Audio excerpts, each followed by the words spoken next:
नाथे न, हमारे तो केवल तुम हो बिहारी जी और हमारा कोई नहीं है। पितामह भीष्म के ऊपर भी भगवान ने कृपा बरसाई। जीवन के अंतिम समय जिनको दर्शन देने के लिए कृष्ण गए थे,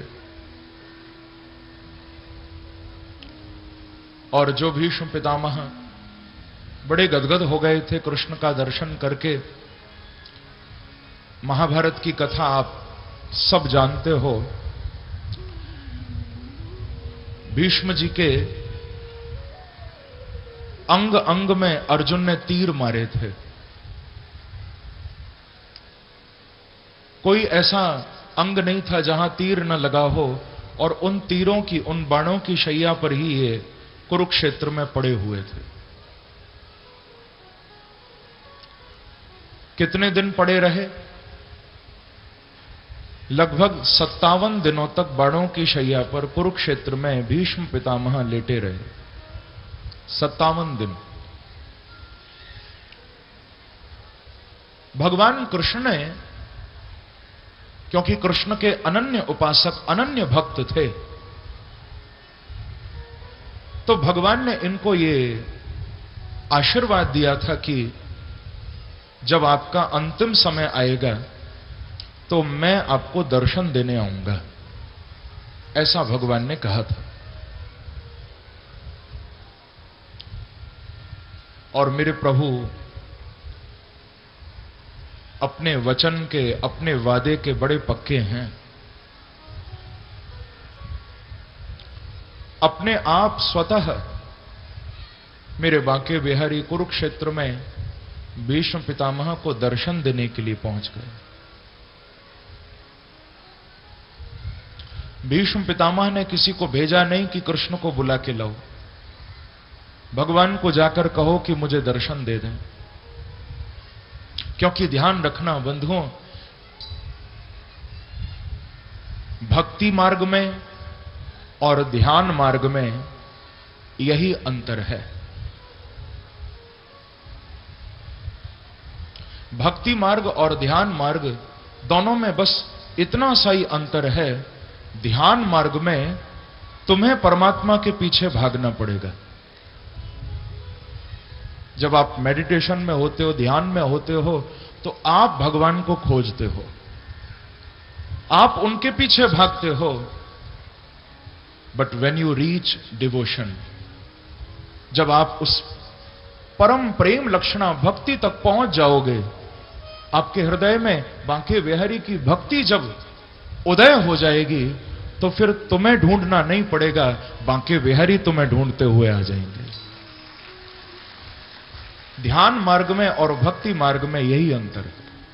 ध्यान में खोजना पड़ता है, लेकिन भक्ति में ये जीव स्वयं परमात्मा में खो जाता है और परमात्मा अपने भक्त की तलाश में निकलता है। एक बार कहिए श्री राधे। श्री राधे। मेरे प्रभु भीष्म जी को दर्शन देने आ गए। वाह, कैसी प्यारी झांकी है कि तथाप्येकांत भक्तेषु पश्य भूपानुकंपितम् ह्यन्मे संस्त्यजतः साक्षात् कृष्णो दर्शनमागतः। कृष्णो दर्शनमागतः। भीष्म पितामह गदगद हो गए। देखो मैं कितना भाग्यशाली हूं, आज कृष्ण मुझे दर्शन देने के लिए आ गए। ये भीष्म पितामह कह रहे हैं भागवत में, कृष्णो दर्शनमागतः। क्योंकि वहां पांडव भी खड़े हैं, वहां पर कृपाचार्य जैसे बड़े बड़े महात्मा भी खड़े हैं, बड़ी भीड़ लगी हुई है, और सबको सुनाते हुए, सबको दिखाते हुए भीष्म पितामह कह रहे हैं कि देख लो, कृष्णो दर्शन मागतः। मेरे बिहारी जी, मेरे श्याम सुंदर, मेरे कन्हैया मुझे दर्शन देने आ गए। क्यों सबको बता रहे हैं? अरे चुपचाप दर्शन कर लेते भगवान का। ये गाने की क्या जरूरत थी कि मुझे कृष्ण दर्शन देने आ गए।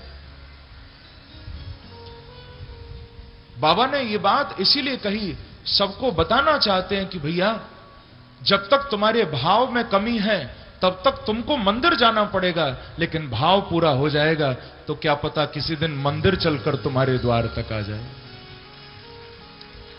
ये बताना चाह रहे हैं। कृष्णो दर्शनमागतः। वाह, मेरे प्रभु मुझे दर्शन देने आ गए।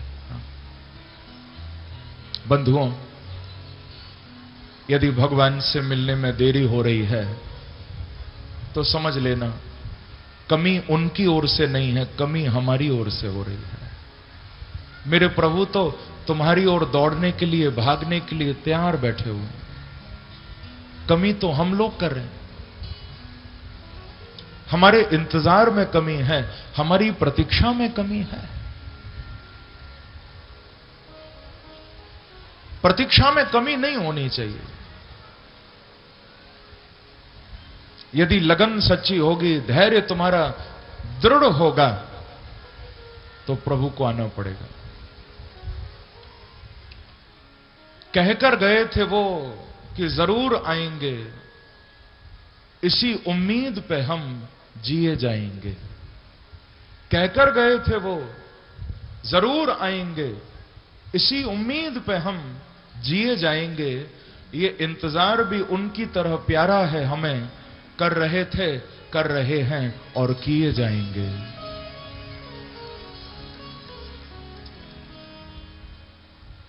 और भगवान से मिलने का आनंद भी तभी आएगा जब आपने उनके लिए थोड़ा इंतजार किया होगा।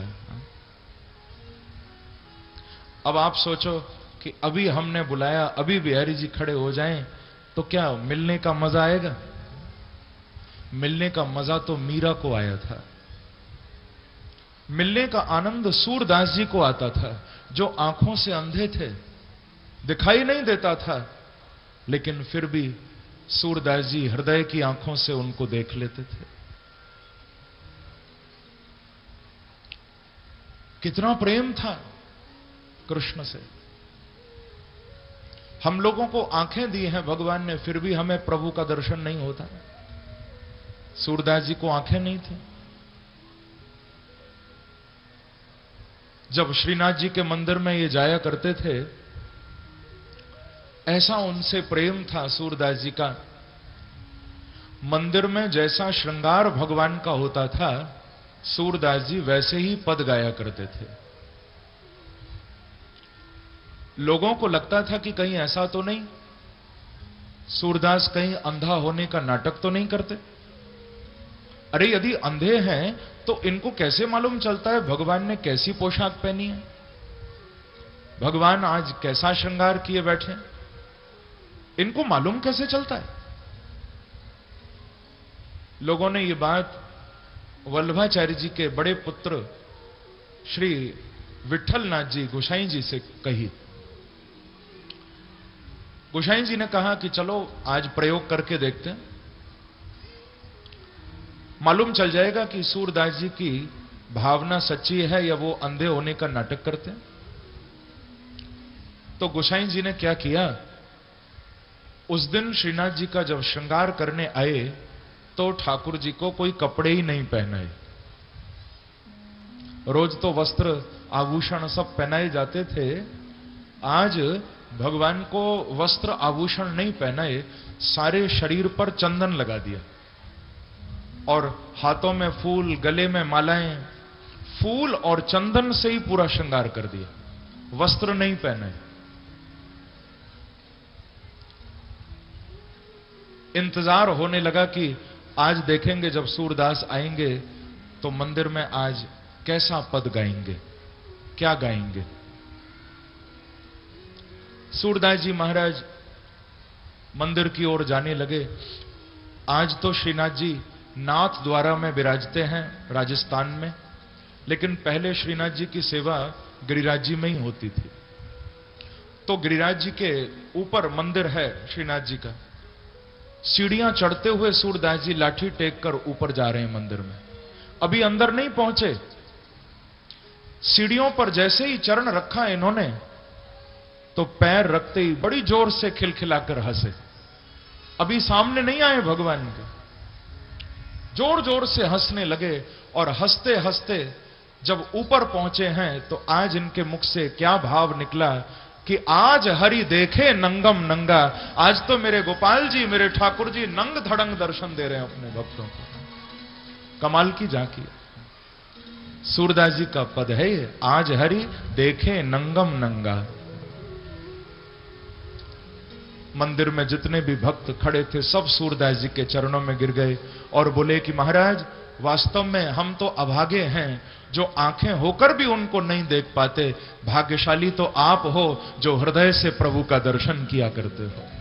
हम लोग तो अभागे हैं, भाग्यशाली तो आप हो।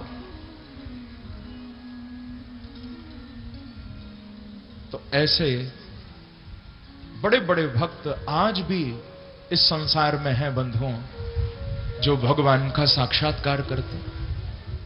क्योंकि सूरदास जी या बाई मीरा ये कोई सतयुग में नहीं हुए, ये सब इसी कलयुग में हुए हैं जिन्होंने भगवान को पाया।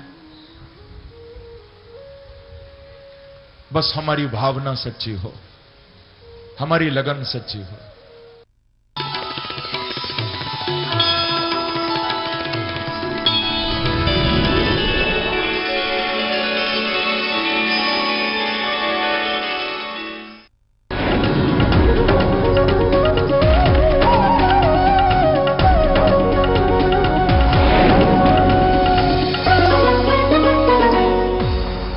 अध्यात्म चले